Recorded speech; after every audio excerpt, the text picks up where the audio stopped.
Cáncer en la sociedad, femenina o feminista.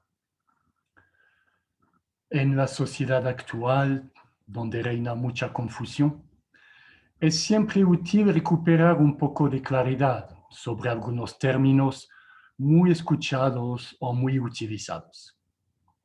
Y este mes queremos hablar un poco de una de las expresiones muy propias del signo astrológico Cáncer, que sea a nivel personal o también a nivel de la sociedad.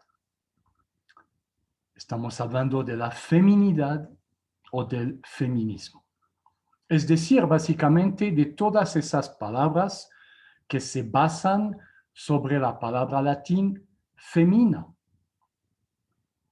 Primero, podríamos precisar que femina nos dio también otra palabra que es la palabra hembra. Es decir, que femenina y hembra son de alguna manera sinónimos. Y eso nos da una clara indicación que el aspecto femenino está totalmente presente en la naturaleza y no es una exclusividad del ser humano. Segundo, si remontamos aún más la pista etimológica de esa palabra femina, vamos a llegar a una raíz indoeuropea que significa amamantar y que está presente también en otra palabra que es la palabra felicidad. Interesante relación entre la feminidad, la felicidad y el hecho de amamantar. Doblemente interesante si relacionamos el hecho de amamantar con la idea de nutrir. Podemos entender que el nutrir no es solamente un acto entre una madre y un hijo. No. Nutrir es aportar los elementos necesarios para el crecimiento, para el florecimiento de alguien o de algo. Es decir, que podemos nutrir un proyecto, unas ideas, una empresa, una relación, etc.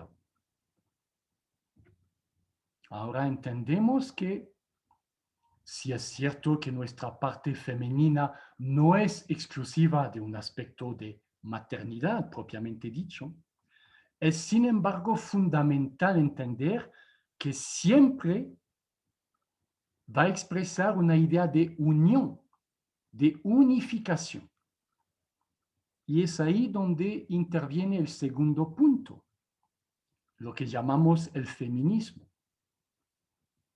El feminismo, no nos olvidemos, es un movimiento político y social, totalmente diferente de lo que es la feminidad.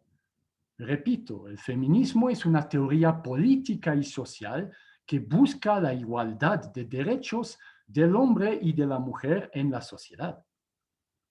Y en ese aspecto es una lucha muy noble y muy necesaria, si eso permite reducir los actos de violencia o de abusos que puedan sufrir las mujeres.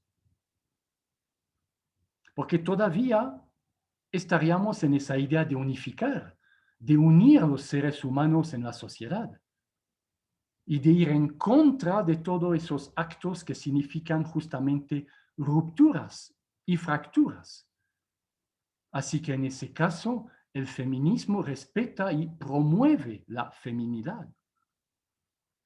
Pero mucho cuidado entonces con todos esos comportamientos de ciertos grupos de supuestas feministas que van en la dirección contraria, provocando una separación de la mujer con el hombre, una separación de la mujer con su entorno y finalmente una separación de la mujer con la mujer misma.